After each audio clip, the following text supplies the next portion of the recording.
Irmãos, vamos então, mais uma vez, voltar a nossa atenção para a Epístola aos Gálatas.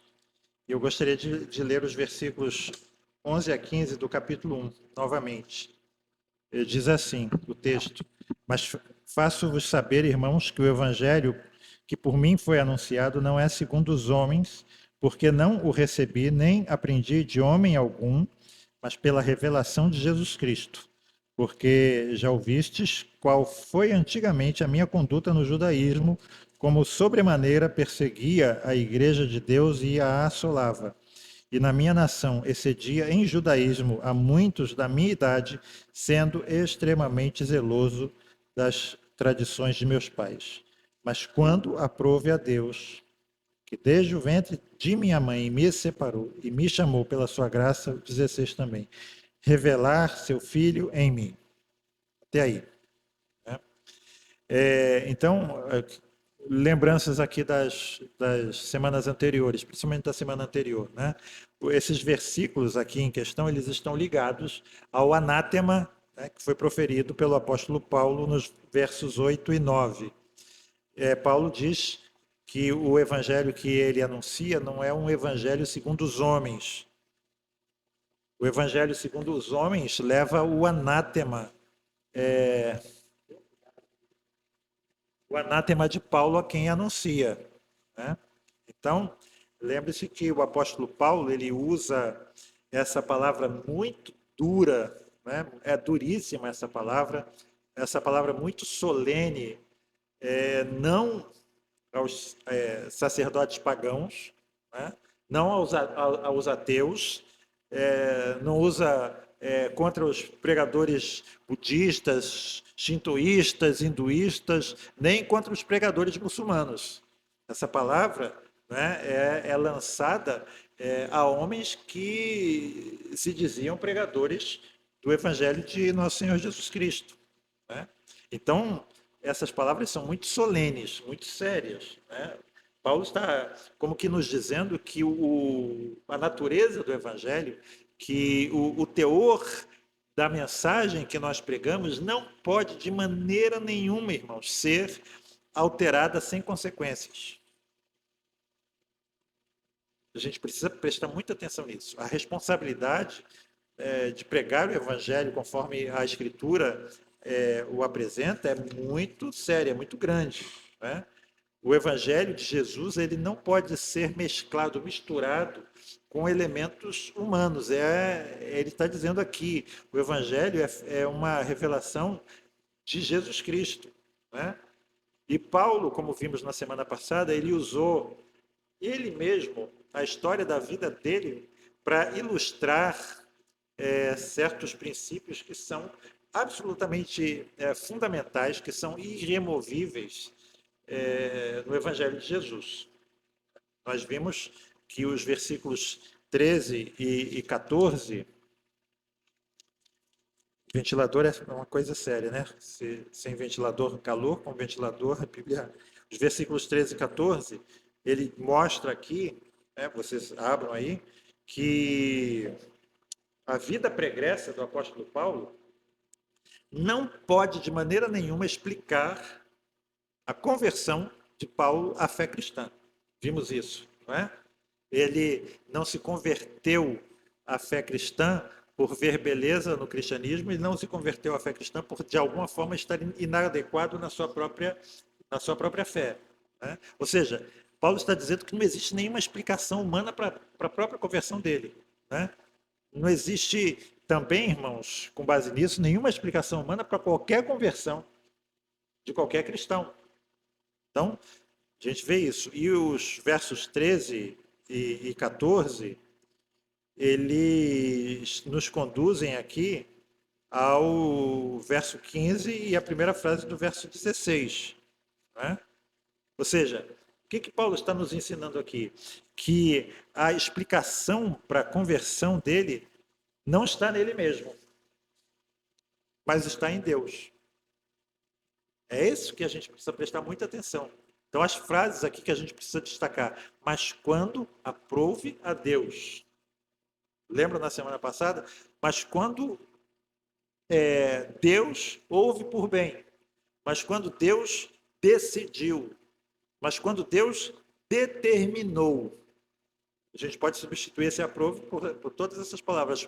Ou seja, mas quando Deus decidiu, determinou revelar seu Filho em mim. Então, olha só aqui uma coisa importante, irmãos. Nós temos aqui duas vontades operando, duas. Primeiro, a de Paulo. E ele é muito claro aqui, muito claro, né? E nós temos muitos outros textos. Qual era a vontade de Paulo? A vontade de Paulo era erradicar, extirpar essa doutrina perniciosa, diabólica, demoníaca, que é o cristianismo da face da terra. É o que Paulo queria. Era a vontade dele, né? Ou seja, eu vou a Damasco para acabar com os crentes. Eu vou a Damasco para prender e acabar com tudo ali. Destruir a igreja. Né? Prendo e arrebento. Exatamente. Né? Essa é a vontade. E nós temos uma outra vontade, que é a vontade de Deus. Paulo, eu quero você para mim. Eu não quero. Estou nem pensando nisso. Estou nem remotamente pensando em Jesus Cristo. Mas Jesus está dizendo, eu quero Paulo para mim. Eu o separei. Eu o pus à parte, Paulo. Você nem sabe disso ainda. Não é? E agora, enquanto você está indo para Damasco, eis o momento que eu escolhi para chamá-lo eficazmente, para você mudar de lado, para você vir para mim. Não é maravilhoso isso, irmãos? Eu fico assim, eu me canso de falar sobre essas coisas. Vamos nos deter aqui na primeira parte dessa afirmação, irmãos. Verso 15. Né? Paulo está dizendo aí, Deus me separou desde o ventre da minha mãe. Não é isso que ele está dizendo aí? Deus me separou desde o ventre da minha mãe. Existe dificuldade em entender essa frase? Existe alguma obscuridade aqui nessa afirmação? Não está claro o que está escrito? Muito claro. Né? O que é a nossa dificuldade aqui? Não é de entender, é de aceitar aquilo que está claro, é de aceitar o óbvio. Então, reparem, irmãos, que a nossa dificuldade, a dificuldade de um monte de crentes, é o nosso próprio coração, pecaminoso, perverso, nosso próprio entendimento, como diz Calvino sempre, né? Obscurecido pelo pecado, obstinado, que se recusa a crer naquilo que é óbvio. Não, isso aqui é fake news. Né? Não, o governo não está fazendo isso, não. Né? Imagina, a gente se recusa a crer naquilo que é verdade. Ah, mas eu fui lá, estava lá em loco, o repórter estava lá. Não é verdade. Mas Paulo está dizendo isso. Não é verdade. E aqui, qual é a questão? Nós nos recusamos a crer que nós não somos donos do nosso destino. Eu lembro sempre do texto do Mandela que dizia assim, eu sou o capitão da minha vida. E a Bíblia está dizendo que você não é o capitão da sua vida. É isso. A Bíblia está dizendo aqui, irmãos, Paulo está dizendo que o verdadeiro evangelho nos vai dizer que a decisão nos é tirada das nossas mãos. Que eu não sou soberano, mas Deus é soberano. Que a palavra final não é minha, é dele. É ele que dá a palavra final.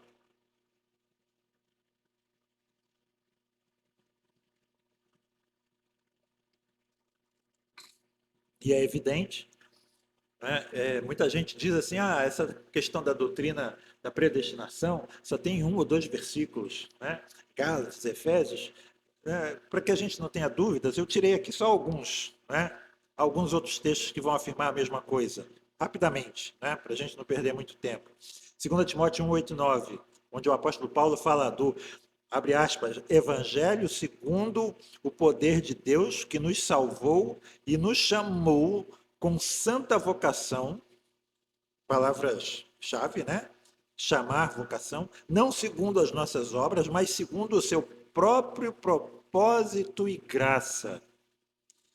Repare, ele nos chamou segundo o seu próprio propósito e graça que nos foi dada em Cristo Jesus antes dos tempos dos séculos. O que significa essa expressão antes dos tempos dos séculos? A partir ou antes da contagem dos anos, né? Antes da criação. Né? A Almeida Revista Atualizada diz assim: conforme a sua própria determinação e graça. Ele nos chamou não conforme as nossas obras, não conforme aquilo que nós fizemos, mas conforme a sua própria determinação e graça. É o aprove de Gálatas 1,15. Não é? Efésios 1,11. Nele, digo, em quem também fomos feitos herança, havendo sido predestinados, isso é, como diz o apóstolo Paulo aqui em Gálatas, separados, postos à parte, conforme o propósito daquele que faz todas as coisas segundo o conselho da sua vontade, ou seja, quando lhe apraz, quando ele determina. Então, quem escolhe quem? Quem decide o quê? A gente vê normalmente assim, eu aceitei Jesus, né? Eu me decidi por Jesus, eu decidi me tornar cristão. Você não decidiu nada. Antes que você decidisse, alguém já decidiu por você, se realmente essa decisão é uma decisão verdadeira. Não é? João 15,16, não fostes vós que me escolhestes, mas eu vos escolhi a vós. Jesus também já havia dito antes, João 5,21, pois assim como o Pai ressuscita os mortos e os vivifica, assim também o Filho vivifica aqueles que o aceitam. Ah, não, desculpe, perdão. O Filho vivifica aqueles a quem quer. Você pode repetir essa frase? O Filho vivifica aqueles a quem quer e dizer amém, graças te dou, ó Pai, porque isso foi do teu agrado, como Jesus disse? Paulo escreve, por exemplo, na primeira epístola aos Tessalonicenses, capítulo 5, verso 9: porque Deus não nos destinou para a ira, a nós, os eleitos, os separados, mas para a aquisição da salvação por nosso Senhor Jesus Cristo. Ele não me destinou para a ira, mas para a aquisição da salvação. Por exemplo, aqui, mais uma vez, repare nessa expressão em Gálatas 1,15. Olha aí para Gálatas 1,15. Desde o ventre da minha mãe me separou e me chamou pela sua graça. Você consegue colocar isso na voz passiva? Quem consegue? Rômulo, vai pegar aí o português. Desde o ventre da minha mãe, hã? Me separou e me chamou pela sua graça. Deus, desde o ventre da minha mãe, me separou e me chamou pela sua graça.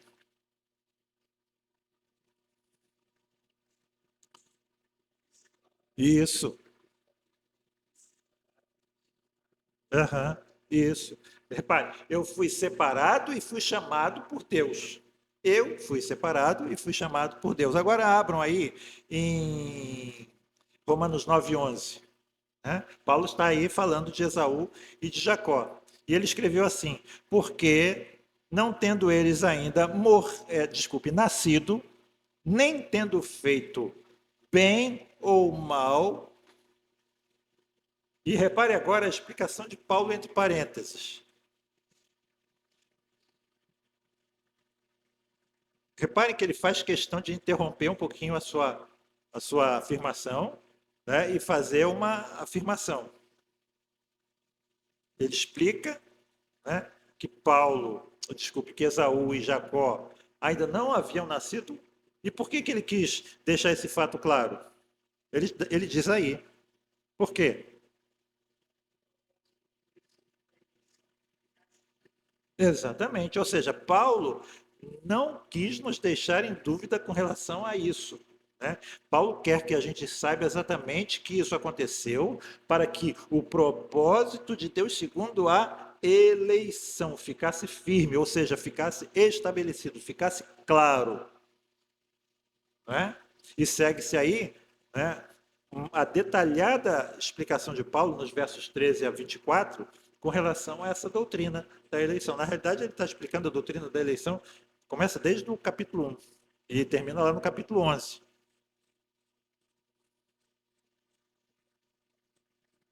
Repare aí como no versículo, se você está em Romanos 9, Leiam o verso 24.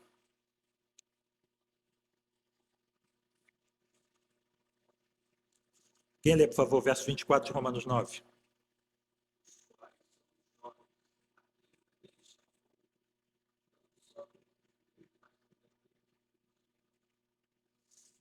Certo? Ou seja, nós fomos chamados. Tanto há chamados dentre os judeus, quanto há chamados dentre os gentios, escolhidos, separados. Da mesma forma que Paulo. Ou seja, o que eu estou querendo mostrar, irmãos, é que a mesma explicação que Paulo dá com relação à sua conversão, ele dá com relação à conversão de qualquer outro cristão, quer judeu, quer gentio. Então, reparem essa palavra em Romanos 9:1, eleição, propósito, quanto à eleição. Essa é a palavra, irmãos, que resume o ensino do apóstolo Paulo nessa, digamos assim, primeira parte, né, no verso 15. Deus me separou, eu fui separado e chamado pela sua graça. O resumo disso é uma palavra, eleição, certo? Em todos esses outros textos que eu li aqui também, a palavra que resume a doutrina é essa, eleição. Então agora a gente pode, finalmente, né, responder a pergunta, por que Paulo se tornou cristão? Né? Porque ele foi eleito, porque Deus quis, né? Porque aprove a Deus, porque Deus separou, porque Deus o pôs à parte, porque Deus os escolheu, porque Deus o predestinou para a salvação, Deus o elegeu. Pronto, é isso. Eu já falo aqui, sempre eu falo sobre isso, né? O livro do Billy Graham, livro grosso, livro grosso. Como nascer de novo. Como nascer de novo. É interessante, tem muitas coisas boas, tá? Mas o livro, na realidade, ele apresenta uma, entre aspas, uma fórmula, um roteiro, uma receita que deve ser seguida para que a gente venha a obter o nosso novo nascimento. Então ele está ensinando um morto a nascer, a viver. Certo? Lembrando aqui do meu médico ortopedista, doutor Paulo Renato, uma vez ele falou de um professor dele que foi atender uma senhora, né? A senhora estava em coma no leito de hospital e os exames todos normais, exame de sangue, exame de urina, exame de fezes, pressão, tudo normal. Aí o médico chegou, bateu na pé dela assim, disse: Dona Fulana, levanta que a senhora não tem nada. Né? É o Billy Graham dizendo para o morto: levanta. Você pode levantar, você tem capacidade de levantar. E isso digamos assim, é um evangelho segundo o homem, infelizmente.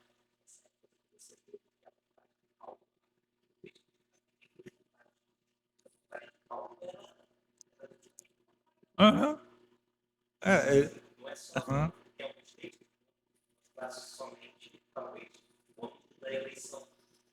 Uhum.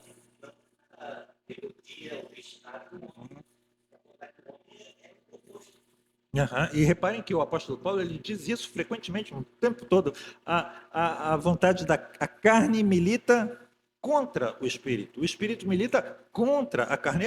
É o Paulo aqui, é o Paulo. Já viram aquela música do apóstolo sobre o apóstolo Paulo que o Stênio Márcios compôs?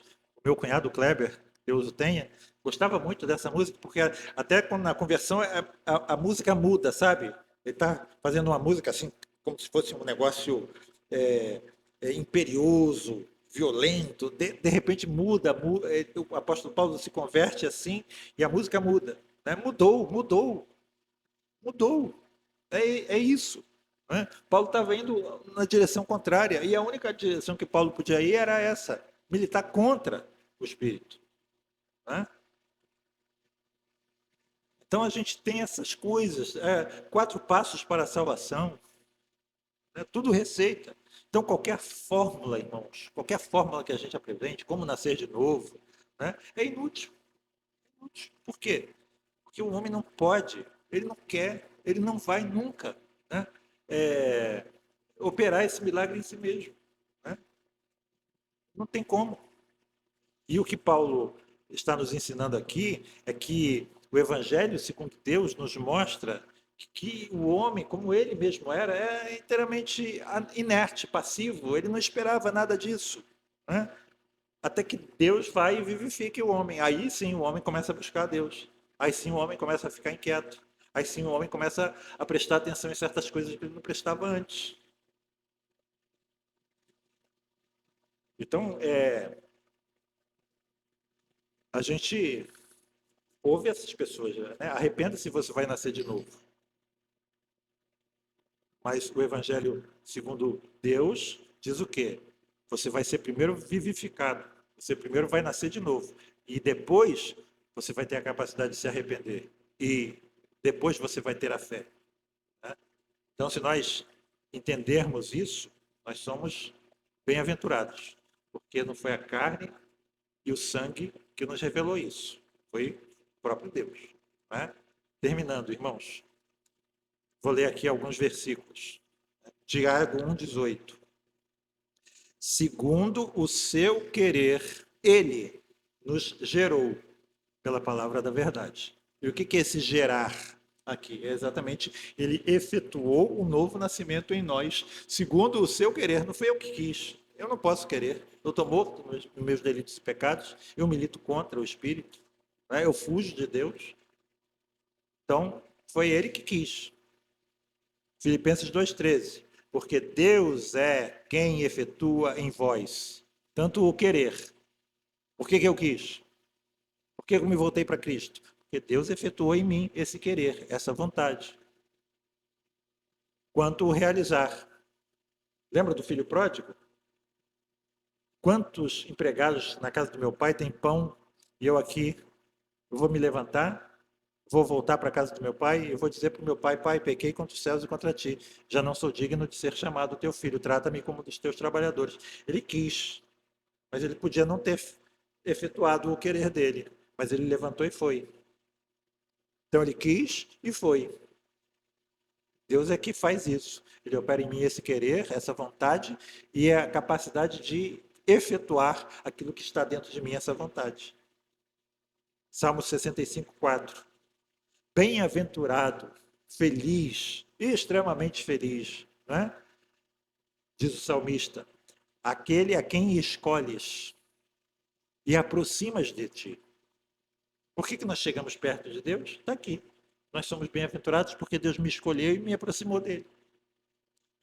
E esse aproximar, que é igual o que Paulo diz aqui, me chamou por sua graça, eu fui chamado por sua graça, é que vai ser, então, o alvo das nossas considerações na semana que vem. Não percam o próximo capítulo. Que Deus nos abençoe, irmãos. Vamos ter uma palavra de oração. Pai Celeste, muito obrigado, Senhor Deus, por essas coisas que aquecem o nosso coração, que nos dão uma profunda paz. Ó Pai, que possamos nos apegar ao Teu Evangelho, Senhor Deus. Que possamos nos contentar com Ele, Senhor Deus. Que possamos nos satisfazer com Ele, Senhor Deus. Que possamos estar plenos dele, Senhor. E dar a Ti glória, honra e louvor. Graças te dou, ó Pai, porque o Senhor fez assim, porque o Senhor fez desta forma, Senhor. Graças te dou porque de uma forma inexplicável o Senhor me amou. Graças te dou porque eu não merecia isso, Senhor Deus, eu reconheço, mas mesmo assim, inexplicavelmente o Senhor me amou e me chamou. E agora eis-me aqui, Senhor Deus, imperfeito, tu sabes, problemático, tu sabes, Senhor Deus, terrivelmente carente da tua santidade, tu sabes, Senhor Deus, mas mesmo assim, tu continuas me amando, Senhor. Se eu era inimigo, e quando eu era inimigo, o Senhor me amou muito mais agora, que o sangue de Jesus me lava de todo pecado, Senhor. E que nós, apegados a essas verdades, possamos exclamar sempre, Senhor Deus, quem nos separará do teu amor que foi revelado em Cristo Jesus? Nada, nem poderes deste mundo, nem poderes do mundo vindouro, nem vida e nem morte, Senhor Deus, nem tribulação, nada, Senhor, pode nos separar deste amor. E assim, Senhor Deus, que possamos viver de uma forma reta nesse mundo, Senhor. possamos erguer a nossa coluna vertebral, que possamos, Senhor Deus, restaurar os nossos joelhos trôpegos e caminhar firmemente, Senhor Deus, a carreira que nos está proposta para a glória do Teu nome e no nome de Jesus. Amém. Glória seja ao Pai, ao Filho e ao Santo Espírito, como era no princípio e hoje para sempre, eternamente. Amém. Amém. Amém. Irmãos, espero que estejam aqui.